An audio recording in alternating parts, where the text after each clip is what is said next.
The concept of verb, finite versus non finite. तो ये आज हम जो पढ़ेंगे ये फाइनाइट वर्ब के बारे में पढ़ेंगे। थोड़ा सा इंट्रोडक्शन नॉन फाइनाइट का होगा। फाइनाइट वर्ब एक ऐसा टॉपिक है जो लेस डिस्कस्ड है बुक्स में, लेकिन this is the most important part of English language, क्योंकि फाइनाइट वर्ब ही ऐसा वर्ब है जिस वर्ब की हम बात करते हैं कि किसी भी सेंटेंस में वर्ब होना जरूरी है, तो वो फाइनाइट वर्ब है। वो वर्ब जो अपने सब्जेक्ट के साथ रिलेटेड रहता है। जब हम कहते हैं कि किसी भी क्लॉज में, किसी भी सेंटेंस में जितने सब्जेक्ट होंगे उतने ही फाइनाइट वर्ब होंगे, तो जो वर्ब की बात होती है वो फाइनाइट वर्ब की बात होती है। तो सबसे पहले बात करेंगे finite verb, literally meaning limited. It is limited by the subject. जैसे ये है आई एम अ स्टूडेंट, अगर यहां वी होता तो यहां पे एम की जगह पे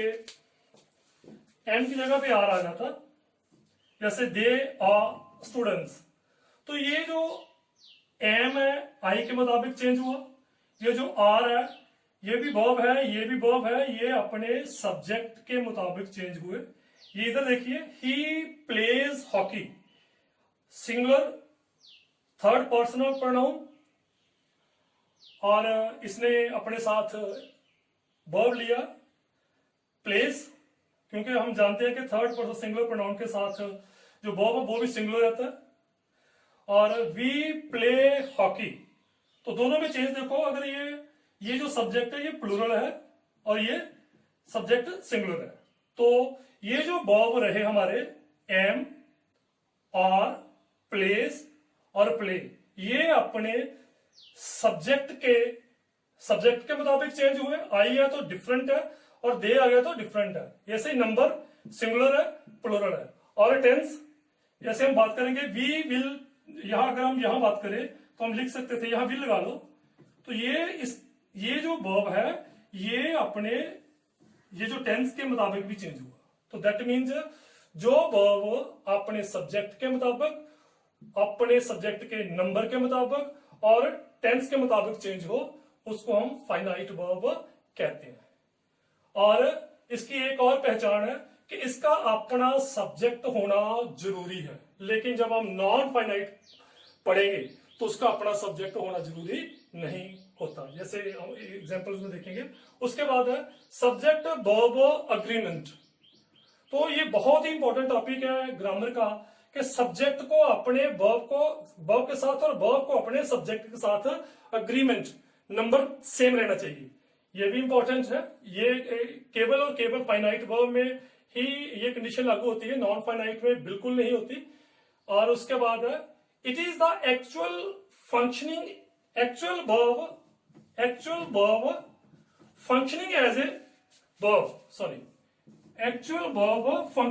ए वर्ब। ये एक्चुअल वर्ब है जो वर्ब के रूप में यूज होता है। बाकी हमें वर्ब दिखेंगे लेकिन वो वर्ब होंगे नहीं। जैसे इधर देखिए, to play, singing, to sing, ये देखने में वर्ब लग रहे हैं लेकिन बेसिकली ये वर्ब नहीं है। और लेकिन ये जो आपका फाइनाइट वर्ब है ये एक्चुअल वर्ब है जिस वर्ब की हम बात करते हैं कि सेंटेंस में वर्ब होना जरूरी है।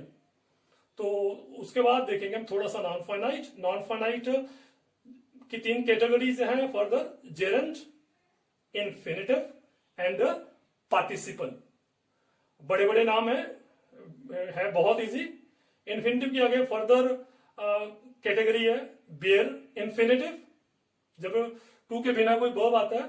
फुल इन्फिनिटिव, जब टू लग के आता है, टू गो, टू प्ले और ओनली टू, ये नया कंसेप्ट है, इसके बारे में बात करेंगे। जैसे हम बोलते हैं कि would you like to go to cinema, yes I would like to, तो टू लगाने से ही आगे का जो वर्ब है वो क्लियर हो जाता है। तो पार्टिसिपल की बात करेंगे। ये हमारी तीन कैटेगरी है, प्रेजेंट है, पास्ट है और परफेक्ट है। तो ये वो वर्ब जो फाइनाइट वर्ब के रूप में यूज ना होके लगे वर्ब लेकिन वर्ब के रूप में यूज ना हो, किसी और रूप में यूज हो। ये हो सकते हैं आपके नाउन हो सकते हैं, ये आपके एडजेक्टिव हो सकते हैं, ये आपके एडवर्ब हो सकते हैं। इन सभी को अगर हम एक वर्ड में यूज करें तो they are known as bubbles, they are known as bubbles. तो कुछ एग्जांपल्स इधर देखिए। They like to play hockey, वे हॉकी खेलना पसंद करते हैं। He likes to play hockey. They like singing, I would like to sing. ये देखिए, ये जो यहां लाइक आया, यहां लाइक्स आया, यहां लाइक आया, यहां वुड लाइक आया, ये अपने सब्जेक्ट के मुताबिक चेंज हुए। ये अपने सब्जेक्ट के उसके नंबर से और उसके टेंस के मुताबिक चेंज हुए। लेकिन ये जो टू प्ले इधर है, टू प्ले इधर है, और इधर सिंगिंग है, और इधर टू सिंग है, इसको किसी को भी इस सब्जेक्ट से कोई लेना देना नहीं, इसके टेंस के साथ कोई लेना देना नहीं। ये इसकी टू प्ले यहां पे प्लूरल था तो टू प्ले आ गया, ही है सिंगुलर है तो भी टू प्ले आ गया। दे लाइक सिंगिंग है, अगर आई लाइक तो भी सिंगिंग ही रहता, यू लाइक तो भी सिंगिंग ही रहता। I would like to sing है, you would like to sing है, they would like to sing है।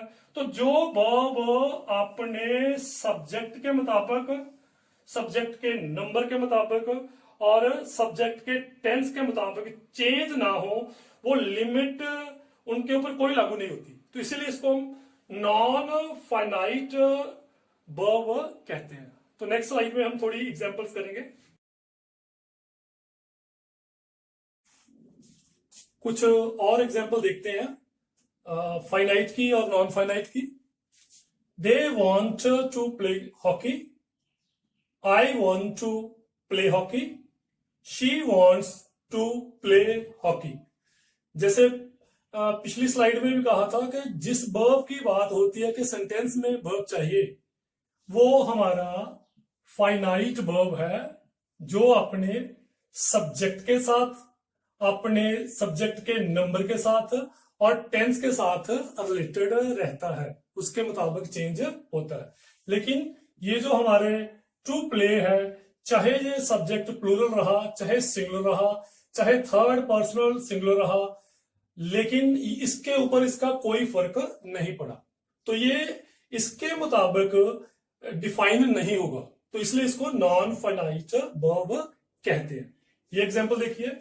I saw the burning train, I saw the burnt train, the mob is burning the train।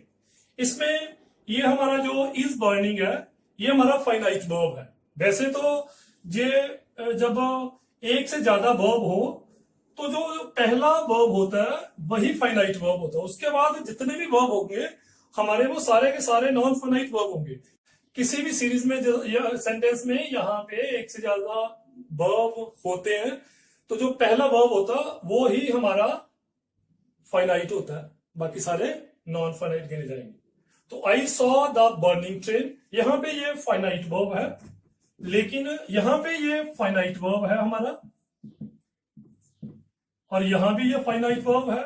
ये जो verb जैसे दिखने वाले हैं ये हमारे नॉन फाइनाइट है, क्योंकि ये नाउन है, तो नाउन को जो क्वालिफाई करे उसकी विशेषता बताए उसको हम एडजेक्टिव कहते हैं। ये बाद में पढ़ेंगे इसको हम क्या कहते हैं। ये देखिए, ये सेंटेंस देखिए।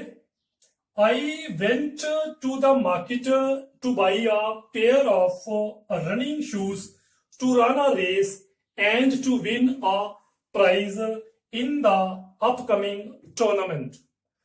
अब हम सबसे पहले क्या करेंगे, इसमें फाइनाइट वर्ब देखेंगे कौन सा है और नॉन फाइनाइट वर्ब्स कौन से हैं। तो सबसे पहले एक काम करते हैं, जो वर्ब जैसे दिखते हैं सबसे पहले हम उनको अंडरलाइन करेंगे। Went looking like a verb, to buy is looking like a verb, running is looking like a verb, to run is looking like a verb, to win is looking like a verb, upcoming looking like a verb. अब 1 2 3 4 5 और 6, ये 6 verbs लग रहे हैं इसमें।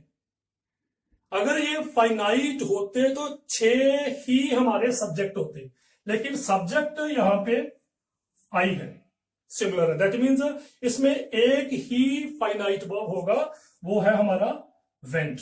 बाकी सारे to buy, running, to run, to win, upcoming, ये फाइनाइट वर्ब ना आके नॉन फाइनाइट का वर्ब का काम कर रहे हैं। जैसे मैंने पहले बताया कि ये नाउन हो सकता है, ये एडजेक्टिव हो सकता है, ये एडवर्ब हो सकता है। ये हम नेक्स्ट वीडियो में देखेंगे कि ये कौन सा काम कर रहे हैं। लेकिन इसमें केवल जो वेंट है ये ही फाइनाइट वर्ब है, बाकी सारे का सारा जो है वो हमारे नॉन फाइनाइट वर्ब है। तो अगर इसको थोड़ा एडवांस लेवल पे देखें तो इसको ऐसे करके देखिए,